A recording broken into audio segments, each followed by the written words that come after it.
Hello everyone, कैसे हैं आप सब। वेलकम टू डिजिटल शिक्षा। मैं हूं संकेत और आज स्टार्ट करें हम financial statement for not for profit organisation, new topic income and expenditure account. अब इनकम एक्सपेंडिचर अकाउंट क्या है। हम जैसे कि हमें पता है कि हम 11वीं क्लास में फाइनल अकाउंट करते थे, हम फाइनल अकाउंट ही कर रहे हैं। हमारा बस क्या है, टाइप चेंज हो गया है। टाइप कैसे चेंज हो गया है, पहले हम प्रॉफिट मोटिव या कमर्शियल एंटिटी के लिए अकाउंटिंग करते थे, लेकिन अब क्या कर रहे हैं, हम कर रहे हैं accounting social, religious and charitable purpose के लिए हम अकाउंटिंग कर रहे हैं। पहले हम ट्रायल बैलेंस से ट्रेडिंग अकाउंट बनाते थे, प्रॉफिट एंड लॉस अकाउंट बनाते थे, फिर बैलेंस शीट बनाते हैं। लेकिन अब हम क्या करने वाले हैं, अब हम रिसिप्ट एंड पेमेंट अकाउंट की इंफॉर्मेशन से हम इनकम एक्सपेंडिचर अकाउंट और बैलेंस शीट बनाने वाले हैं। हमें नॉट फॉर प्रॉफिट ऑर्गेनाइजेशन में हमें एक करंट ईयर की बैलेंस शीट बनाना है और हमें एक लास्ट ईयर की बैलेंस शीट बनाना है, क्योंकि हमें जो हमारा रिसिप्ट एंड पेमेंट अकाउंट है उसमें सफिशिएंट इन्फॉर्मेशन प्रोवाइड नहीं की जाती है। अगर हमें रिसिप्ट एंड पेमेंट अकाउंट में लास्ट ईयर की बैलेंस शीट दी जाती है तो फिर हमारा मसला ही नहीं बचता है हमें कि हमें इस लास्ट ईयर की बैलेंस शीट बनाना पड़े। ठीक है, तो हमें इसमें 2 साल की बैलेंस शीट बनाना है अगर हमें हमारी इलस्ट्रेशन या प्रॉब्लम में प्रोवाइड नहीं की गई हुई है। और एक और मज़े की बात, अब हमें इसमें एडजस्टमेंट कम रहने वाली है। मतलब हमें वैरायटी कम रहेगी लेकिन थोड़ी सी क्वांटिटी बढ़ जाएगी। अब वैरायटी कैसे कम रहेगी, वैरायटी इसलिए कम रहेगी क्योंकि इसमें हम सेल करने वाले नहीं हैं। अब जैसे आप सेल नहीं करोगे तो आप थोड़ा सोचिए, आप 11वीं क्लास में पढ़ के आए हो तो आपके लिए कौन कौन सी प्रॉब्लम, कौन कौन सी एडजस्टमेंट खत्म होने वाली हैं। सेल ऑफ अप्रूवल, सेल्स की एंट्री सारी खत्म हो जाएंगी, मतलब सेल्स से रिलेटेड सारी एडजस्टमेंट खत्म, कमीशन खत्म, मैनेजर को सैलरी या कमीशन खत्म। तो क्या हो गया, ये सेल्स से रिलेटेड सारी प्रॉब्लम आपकी हो गई, एडजस्टमेंट खत्म। अब हम क्या कर रहे हैं, नॉट फॉर प्रॉफिट ऑर्गेनाइजेशन जो हमारे चैरिटेबल सोशल रिलीजियस है उसमें हम क्या कर रहे हैं, हम एक मैनेजर या वॉलेंटियर रखेंगे जो हमें कम कॉस्ट में या फ्री में काम करेगा। यदि कम कॉस्ट में काम करेगा तो हम उसके लिए रेम्यूनरेशन प्रोवाइड करेंगे, तो हमें एक थोड़ी एडजस्टमेंट करना पड़ेगी। अब क्या रहेगा इसमें, हमने क्या समझ लिया, हमारी वैरायटी हो गई कम, बट थोड़ी सी हमारी क्या बढ़ रही है, इसमें हमारी बढ़ रही हैं नंबर ऑफ एडजस्टमेंट बढ़ रही हैं। तो उसका कोई इशू नहीं है, नंबर ऑफ एडजस्टमेंट की जो एडजस्टमेंट है इसमें बहुत है ईजी, जो कि जैसे हमारे फाइनल अकाउंट में रहती थी वैसे ही हमारी इसमें है, तो कोई टेंशन की बात ही नहीं है। और जो हमारा इनकम एक्सपेंडिचर अकाउंट है वो किस चीज़ का सब्स्टिट्यूट है, प्रॉफिट एंड लॉस अकाउंट का सब्स्टिट्यूट है। और हम प्रॉफिट एंड लॉस अकाउंट के क्वेश्चन या प्रॉब्लम इलस्ट्रेशन सारे 11वीं क्लास में बहुत अच्छे से करके आए, तो डरने की क्या बात है। ठीक है, अब हम समझते हैं इनकम एक्सपेंडिचर अकाउंट क्या होता है। इनकम एक्सपेंडिचर अकाउंट क्या होता है इसको देखते हैं, एक एग्जाम्पल लेते हैं। चलो, इनकम एक्सपेंडिचर अकाउंट स्टार्ट करने से पहले सपोज आपके लिए कहाँ जाना है, दिल्ली जाना है। ठीक है, अब दिल्ली जाने के लिए आपके पास ऑप्शंस हैं कि आपको जाना है किस चीज़ से, आप कार से भी जा सकते हो या ट्रेन से भी जा सकते हो। ठीक है, सपोज क्या हुआ कि ट्रेन कैंसिल वगैरह चल रही हैं। ठीक है, तो क्या करोगे, आपके पास एक लास्ट ऑप्शन बचता है कि आपको कार वगैरह से जाना पड़ेगा। लेकिन आपका अल्टीमेट गोल क्या है, आपको पहुंचना कहाँ है, आपका डेस्टिनेशन क्या है। आपका डेस्टिनेशन है आपको दिल्ली पहुंचना है, तो दिल्ली कैसे पहुंच सकते हो, आप कार से भी पहुंच सकते हो। ऐसे ही हमारा मेन मोटो क्या है, हमें बैलेंस शीट प्रिपेयर करना है। अब हमें थोड़ा सा हमारा क्या हो रहा है, ट्रांसपोर्टेशन चेंज हो रहा है, हमें ट्रेन की जगह हमें कार से जाना है। ठीक है, तो ऐसे ही है, हमारा डेस्टिनेशन हमारा वही है, लेकिन बस थोड़ा सा हमारा टाइप चेंज हो गया है। तो टाइप चेंज हो गया तो हम समझ लेंगे भाई हम कार से चले जाएंगे। ठीक है। अब देखते हैं हम क्या, income expenditure account. Income expenditure account क्या होता है? देखो जो एनपीओ रहते हैं वो प्रिपेयर नहीं करते हैं। क्या प्रिपेयर नहीं करते हैं? Profit and loss account prepare नहीं करते हैं। Profit and loss account prepare क्यों नहीं करते हैं? उसका एक रीज़न सीधा सिंपल है, क्योंकि वो प्रॉफिट के लिए काम ही नहीं करते हैं। अब प्रॉफिट, हमने लास्ट सेप्टेम्बर पेमेंट अकाउंट के पहले हमने पढ़ा कि एनपीओ को फंड रिसीव्ड होता है, मतलब इनकम तो होती है, तो अब खर्चा के बाद थोड़ा पैसा तो बचेगा, तो पैसा जो बचता है उसके लिए हम क्या बोलते हैं? सरप्लस। जो हमारे इनकम्स आई हमारी, उसके बाद जो हमारा पैसा बच रहा है उसको हम बोलते हैं इनकम। ठीक है, तो देखते हैं, NPO do not prepare profit and loss account as they are not set up with purpose to earn profit. मतलब जो हमारे एनपीओ हैं वो प्रॉफिट के लिए काम नहीं करते हैं। तो किस लिए काम करते हैं? वो सर्विसेज प्रोवाइड करने के लिए काम करते हैं। They prepare income expenditure account at the end of the accounting period to determine surplus और डेफिसिट। ठीक है ना। अब क्या है कि हमें एक सरप्लस बताना है। सरप्लस क्या होता है? एक डेफिसिट बताना है। ठीक है, तो सरप्लस और डेफिसिट बताने के लिए क्या करेंगे? सरप्लस आप मान लीजिए कि सरप्लस होता है प्रॉफिट और डेफिसिट होता है हमारा लॉस, जो कि हमारा फाइनल अकाउंट में, प्रॉफिट एंड लॉस अकाउंट में रहता था। एक प्रॉफिट रहता था, एक लॉस रहता था। एक तरफ प्रॉफिट खड़ा, एक तरफ लॉस खड़ा है। ठीक है, प्रॉफिट कब होगा? जब हमें फ़ायदा ज़्यादा होगा और हमारे खर्चे कम होंगे, तो क्या होगा? प्रॉफिट। और लॉस कब होगा? जब हमने खर्चे ज़्यादा कर दिए हैं और हमारे पास प्रॉफिट कम है, तो वहाँ पर हमें क्या होने वाला है? लॉस होने वाला है। अब इसको दूसरी लैंग्वेज में हम कैसे समझते हैं इनकम एक्सपेंडिचर अकाउंट की, वो हम देखने वाले हैं। तो हम देखते हैं कैसे समझते हैं। Income and gain are transferred to the credit of the account while expenses and losses are transferred to the debit side. जैसे कि हम फाइनल अकाउंट में करते थे, हम क्या बोल रहे हैं? हमें डेस्टिनेशन हमारा वही है, रास्ता वही है। ठीक है ना, ट्रेन को हमें ट्रैक पे से जाना है और हमें यहाँ से बाय रोड जाना है, लेकिन हमारा डेस्टिनेशन तो वही है। तो क्या इनकम एक्सपेंडिचर अकाउंट को कहाँ पहुँचाएंगे हम? जो हमारी incomes and gain transfer to the credit of the account while expenses and losses are transfer to the debit side. ये हमारा क्या रहता था? ये हमारा डेबिट साइड है, ये हमारा क्रेडिट साइड है। यहाँ पर क्या आ गए? हमारे क्रेडिट साइड क्या? इनकम एंड गेन्स आ गए।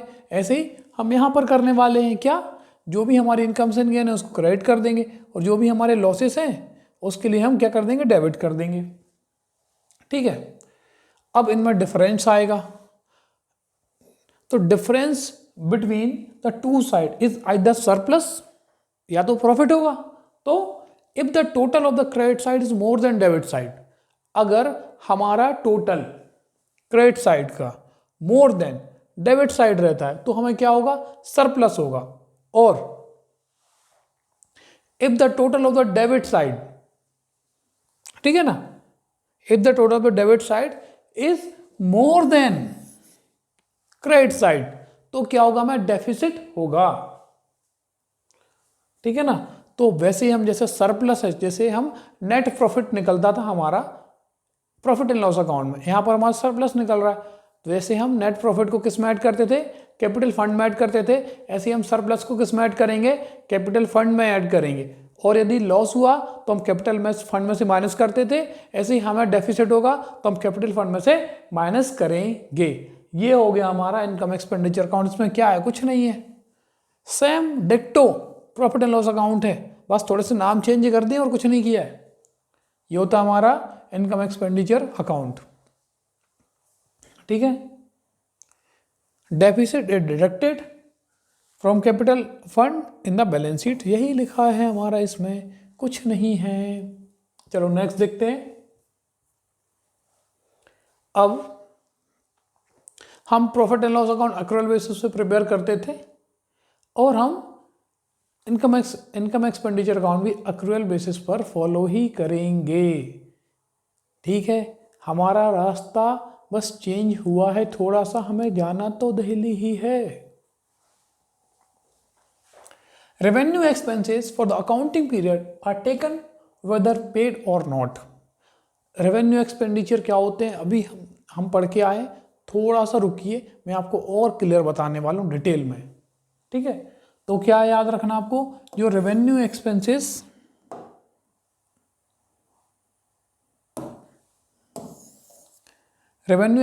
For the accounting period are taken whether paid और नॉट। हमें रेवेन्यू एक्सपेंसेस लेना है, हमने चाहे पे किए हों या नहीं पे किए हों।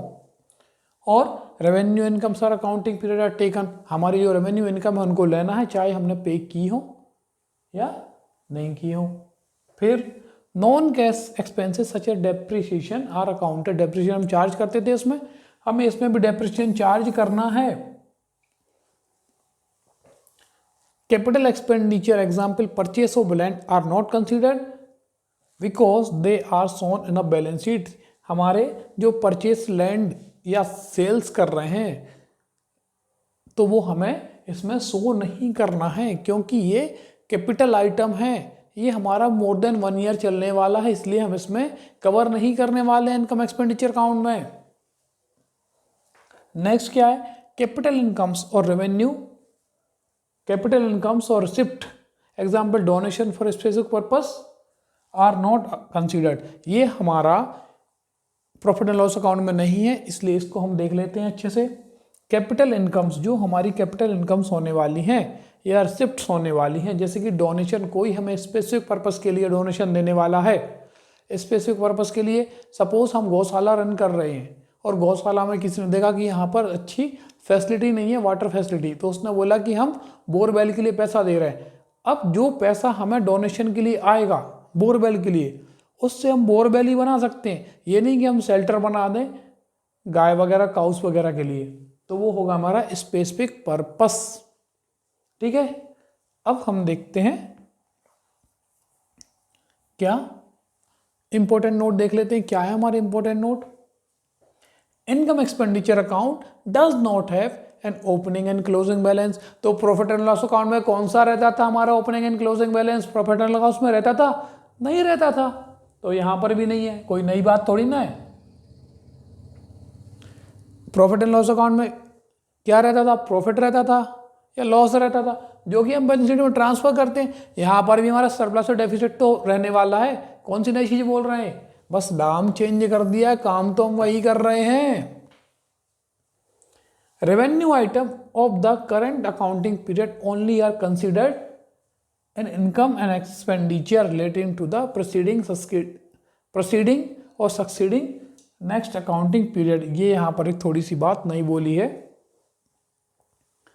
हम क्या करने वाले हैं, revenue item of the current accounting period only are considered, जो हमारे रेवेन्यू आइटम, रेवेन्यू एक्सपेंडिचर या कोई भी चीज़ है रेवेन्यू, उसको हम अकाउंटिंग पीरियड में कंसिडर करेंगे। Income expenditure relating to the proceeding और succeeding next accounting period are excluded. ये हमारे जो भी हमें क्या करना है, अगला पिछला जाने दो, करंट ईयर को आने दो। मतलब हमें करंट ईयर का अकाउंट प्रिपेयर कर रहे हैं तो हमें करंट ईयर से मतलब है, सीधा लिखा है भैया, हमें एक्सक्लूड करना है while preparing the income expenditure account. तो ये हमारे इंपॉर्टेंट पॉइंट हो गए, इसमें भी कोई नई बात नहीं थी।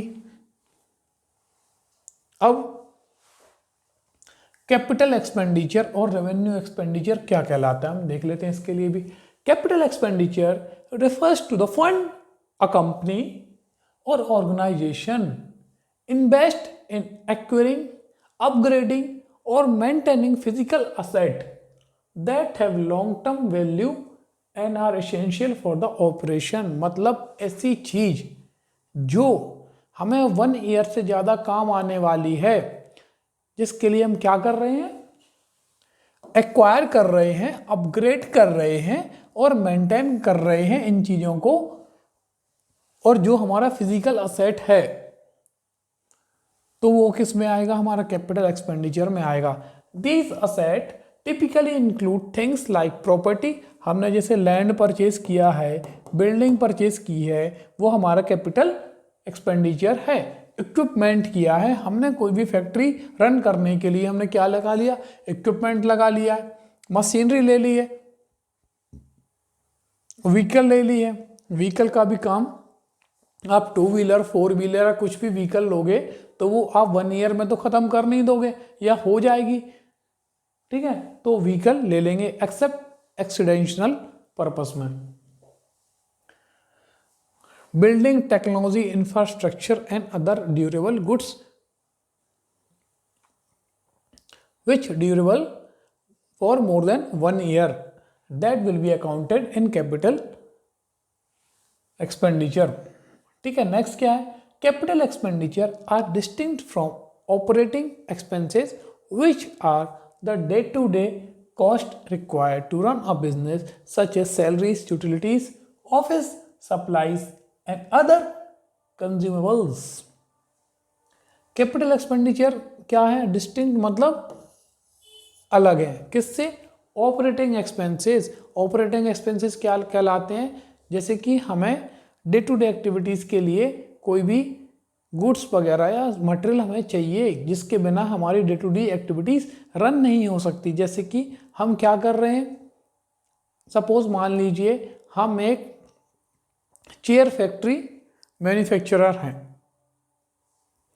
तो हमें डे टू डे एक्टिविटीज़ के लिए क्या चाहिए, हमें चेयर बना रहे हैं तो चेयर बनाने के लिए हमें प्लास्टिक चाहिए, प्लास्टिक दाना आता है, ठीक है। प्लास्टिक दाना क्या है, हमारा डे टू डे एक्टिविटीज़ का पार्ट है, और जो भी हमारे डे टू डे एक्टिविटीज़ में लगता है वो हमारा है। और सैलरीज है, सैलरीज हम देते हैं मंथली बेसिस पर, और कोई भी यूटिलिटीज़ हैं जो हमें डे टू डे एक्टिविटीज़ में यूज़ आने वाली हैं, ऑफिस सप्लाईज वगैरह, पेपर्स वगैरह हैं, और छोटे मोटे आइटम्स हैं स्टेशनरी के, वो हमारे किस में आएंगे, रेवेन्यू एक्सपेंडिचर में आएंगे। रेवेन्यू एक्सपेंडिचर क्या होते हैं वो देखते हैं। Revenue expenditure refers to the ongoing day to day expenses that a company organization incur to maintain its operation and general revenue. हमें रेवेन्यू हमें मशीन बेचने से नहीं होने वाला है, क्योंकि वो कैपिटल शिफ्ट है, हमारा कैपिटल एक्सपेंडिचर है। मशीन हमने सेटअप कर लिया, अब वो हम बार बार उसको बेच नहीं सकते, सेल नहीं कर सकते। जब हमारा वो ख़राब हो जाएगा या हमारा वर्क में नहीं रहेगा, जब हम मशीन को बेचेंगे, ठीक है, वो हमारा कैपिटल नहीं है, वो हमारा रेवेन्यू नहीं है, वो हमारा कैपिटल एक्सपेंडिचर है।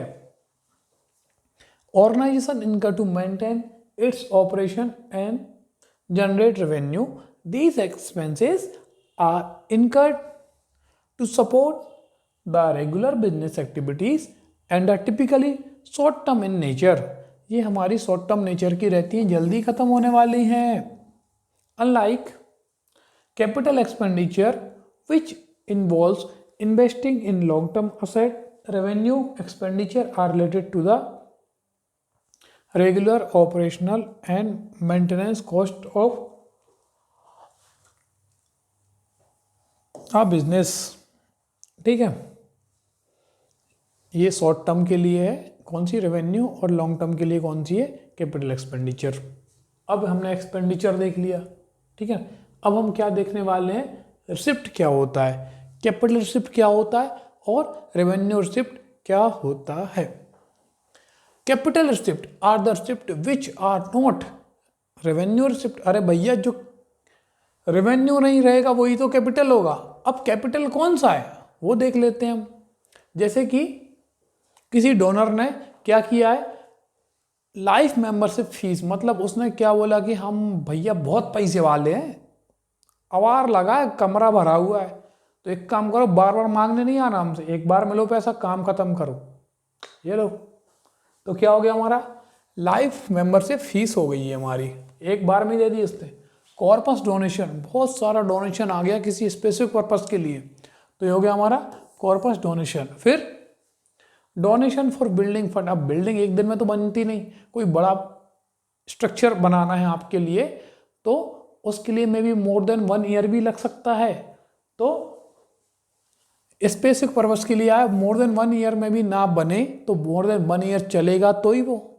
तो बिल्डिंग फंड हमारा क्या हो गया, capital shift from sale of asset, कोई भी हमने अपना असेट सेल किया है तो वहां से हमें पैसा आया है। नेक्स्ट है हमारा revenue receipt. Revenue receipt are the receipt which are received as income by organisation. जैसे कि कोई भी ऑर्गेनाइजेशन की इनकम हो रही है तो वो किस में आएगा, रेवेन्यू रिसिप्ट में आएगा। एग्जाम्पल, एंट्रेंस फीस, कोई मेंबर आ रहा है, उसने बोला लो भैया हमसे एंट्रेंस फीस ले लो, अगले साल की फिर ले लियो, वो गया एंट्रेंस फीस। सब्सक्रिप्शन दे दिया उसने 1 साल का। सब्सक्रिप्शन क्या होता है, सब्सक्रिप्शन से ज़्यादा आप लोगों से अच्छा तो कोई सब्सक्रिप्शन जान ही नहीं सकता। एग्जाम्पल देता हूँ, थोड़ा पकड़ना अच्छे से।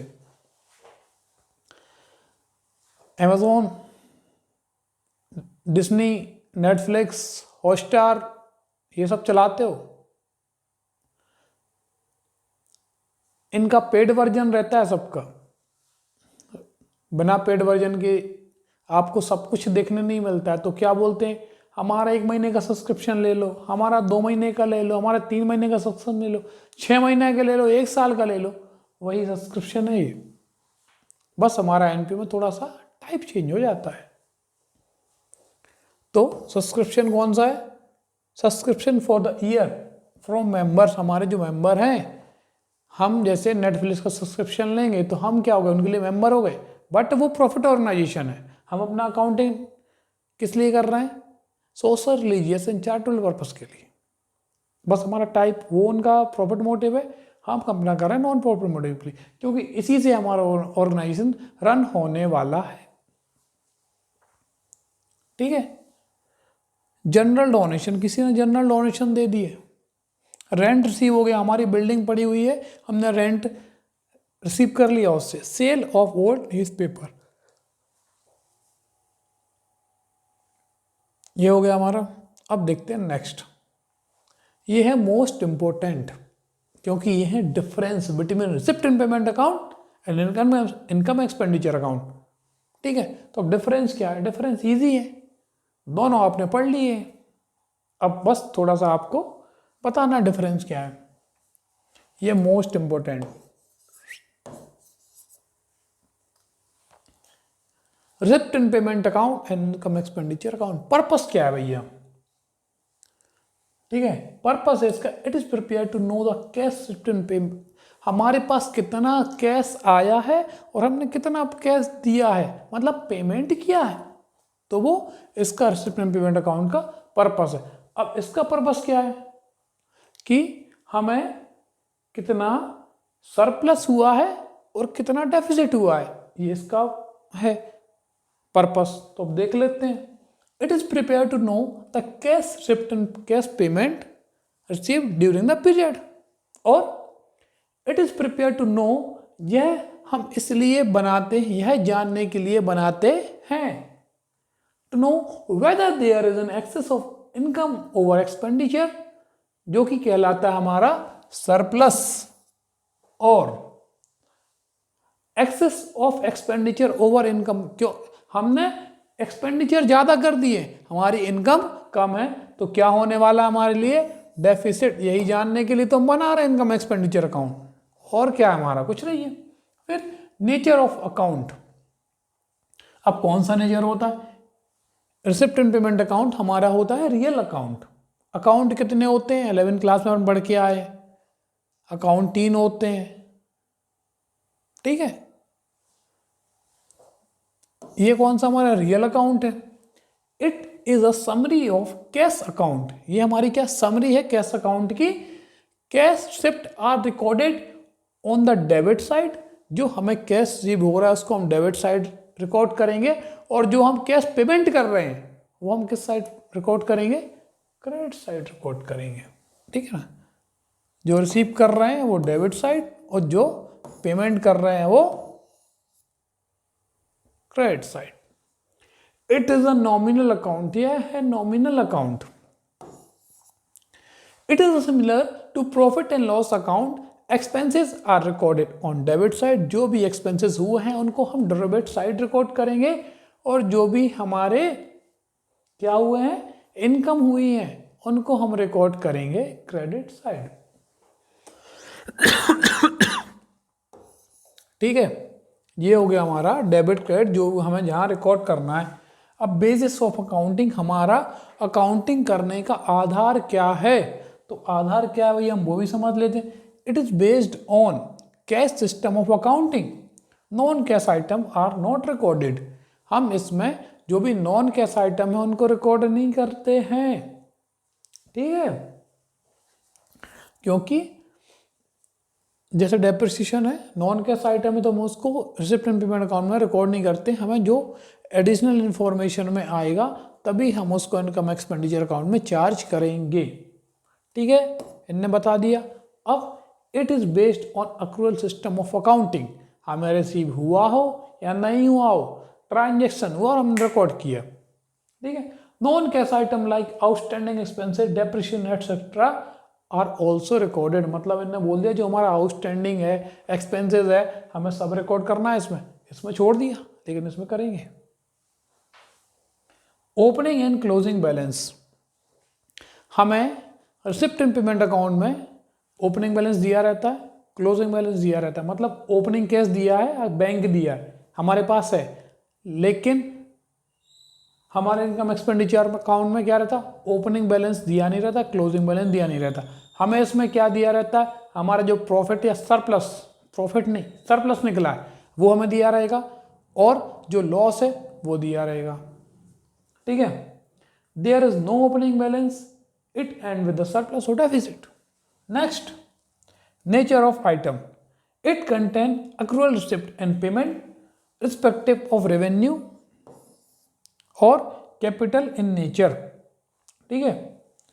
इट कंटेन एक्चुअल रिसिप्ट, जो हमें एक्चुअल में रिसिप्ट हुई है हमें वही बता रहे हैं, किसमें, रिसिप्ट एंड पेमेंट अकाउंट में, और जितनी हमने एक्चुअल में पेमेंट की है वही बता रहे हैं। लेकिन it contain only revenue item, it contain actual receipt and payment respective of revenue or capital item, ये हमें दोनों बता रहा है, लेकिन हम इनकम एक्सपेंडिचर अकाउंट में ओनली रेवेन्यू अकाउंट ही उसको नोट डाउन करेंगे। It contain only revenue item, that is only revenue expenditure and revenue income, वही हम उसको पोस्ट करेंगे, बाकी को हम बैलेंस शीट में लेके जाएंगे, बढ़िया बैठाल के पूजा करेंगे। फिर पीरियड,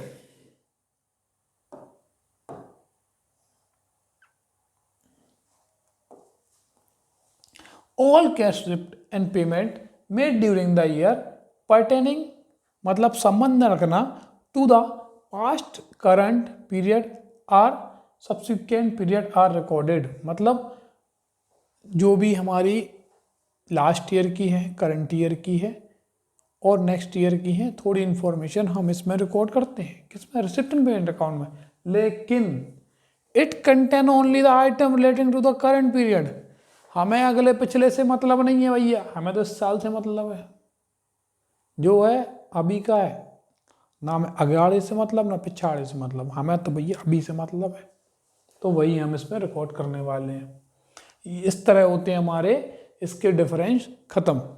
अब हम आते हैं नेक्स्ट टॉपिक पर। ये हमारी घड़ी निकल जाती है, 11:30 बज रहे हैं रात के। अब हम क्या देखने वाले हैं, फॉर्मेट। जैसा हमने प्रॉफिट एंड लॉस अकाउंट का फॉर्मेट देखा था, वैसे हमारे इनकम एक्सपेंडिचर अकाउंट का फॉर्मेट है। मैं इसलिए आपसे बार बार बोल रहा हूं क्योंकि आपको इजी लगे, और इजी है, लगने से नहीं, इजी है। हम वही पढ़ रहे हैं जो पढ़ के आए हैं, बस आपका रिवीजन चल रहा है। आप ये सोचिए, देखिए आपको सैलरीज दी रहती थी आउटस्टैंडिंग एट द एंड, ये मैं आपको बहुत अच्छे से अभी बताने वाला हूँ। आउटस्टैंडिंग एट द एंड क्या होता है, आउटस्टैंडिंग एट द बिगिनिंग क्या होता है, या जो भी टर्म्स बुक्स में रहते हैं वो लैंग्वेज में भी आपको बताता हूँ। To salaries outstanding at the end दी रहेगी तो अपन को क्या करना है, प्लस करना है। आउटस्टैंडिंग मतलब ये हमें दिया हुआ है आउटस्टैंडिंग एट द एंड, मतलब हमें साल के लास्ट में जो है हमारा आउटस्टैंडिंग एट द एंड होता है, या outstanding at the end of current year, ऐसा भी हो सकता है, या outstanding in the beginning of the current year, या outstanding in the beginning, outstanding at the last of, जो हमारा लास्ट ईयर का रहेगा, outstanding at the end of last year, ऐसा दिया रहेगा क्वेश्चन में। तो उसके लिए हम करेंगे माइनस रेंट। क्यों करेंगे वो भी मैं बताता हूँ, एक्सप्लेन अच्छे से। अभी फॉर्मेट है, थोड़ा सा फॉर्मेट देख लीजिए, इसके बाद मैं बताता हूँ। रेंट है, ऐसी रेंट में भी हो सकता है। टू इंश्योरेंस प्रीमियम, प्रीपेड है, हमने पहले पे कर दिया है अगले साल का, तो हमें किस साल का लेना है, हमें इस साल का लेना है, तो हम इसके लिए प्लस नहीं करेंगे, इसके लिए माइनस कर देंगे। To audit fees, audit fees हमारा खर्चा है, एक्सपेंसेस है, ठीक है ना। प्रिंटिंग स्टेशनरी, जो हमारे इसमें सारे दिए गए हैं, ये हमारे सारे ये रेवेन्यू एक्सपेंडिचर हैं, एक्सपेंसेस हैं, और ये हमारी इनकम्स हैं, ठीक है। ऑनरेरियम, ये मैंने बताया था। रिसिप्ट इन बैकग्राउंड में क्या होता है, ऑनरेरियम मतलब होता है कोई हमारा, हमने किसी को बुलाया है अपने इवेंट में, तो उसका हम जो आदर सत्कार करते हैं, उसको जो भी अमाउंट है प्राइस देते हैं, उसको हम ऑनरेरियम बोलते हैं। Telephone expenses, to repairs, to depreciation, ये सब एक्सपेंसेस हैं। Repairs, depreciation of fix asset, कोई फिक्स असेट है उसमें डेप्रिसिएशन चार्ज किया हमने। स्पोर्ट मटेरियल हमने यूज़ किया है, ये भी हम अभी पढ़ने वाले हैं, ठीक है। जितना स्पोर्ट मटेरियल वगैरह हमने यूज़ किया है तो उसकी हम एंट्री करेंगे यहाँ पर। फिर जो हमारा सरप्लस या डेफिसिट आ जाएगा, यहाँ पर हमारा सब्सक्रिप्शन आ गया, जितना हमें इस साल में रिसीव हुआ, ठीक है। जो हमें नेक्स्ट ईयर के लिए रिसीव हो गया तो हम करेंगे माइनस, जो लास्ट ईयर का है हमारा उसको माइनस करेंगे, और जो हमें लास्ट ईयर मिला था इस साल के लिए वो हम उसको प्लस कर देंगे। बाय एंट्रेंस फीस, ठीक है ना। रेवेन्यू रिसिप्ट है हमारी, डोनेशन रेवेन्यू रिसिप्ट है, sale of old newspaper revenue, hall rent, surrender receipt वगैरह, जो भी हमें छोटी मोटी रिसिप्ट वगैरह रिसिप्ट हुई हैं। और ये हमारा अगर इस तरफ का टोटल ज़्यादा है, इस तरफ का कम है, तो हमें सरप्लस होगा, इस तरफ का टोटल ज़्यादा, इस तरफ का कम है, ठीक, मतलब एक्सपेंडिचर ज़्यादा है, इनकम कम है, तो हमें डेफिसिट होगा। ये हो गया हमारा फॉर्मेट, ठीक है। अब आती है बैलेंस शीट। तो बैलेंस शीट क्या कहलाती है, इसको देख लेते हैं। बैलेंस शीट अपन प्रिपेयर करके आए हैं। बैलेंस शीट तो बैलेंस शीट कहलाती है, चाहे वो हमने फाइनल अकाउंट में प्रिपेयर की हो या यहाँ पर प्रिपेयर कर रहे हैं। तो हम देख लेते हैं बैलेंस शीट भी क्या होती है।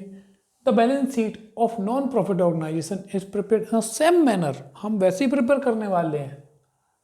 इन the case of business enterprise, मतलब हम जो प्रॉफिट मोटिव के लिए बैलेंस शीट बनाते हैं वैसी बैलेंस शीट बनाना, थोड़ा सा नाम चेंज हो जाएंगे और क्या होगा इससे ज़्यादा। The asset of organisation are recorded on the right side, ठीक, सीधी बात है। ये है हमारा, ये हमारे असेट हो गए, ठीक है ना। ये राइट साइड ही होती है ना, ये मेरा राइट ही है और ये लेफ्ट, तो ये हो गया असेट, और लेफ्ट साइड करेंगे हम लाइबिलिटीज रिकॉर्ड।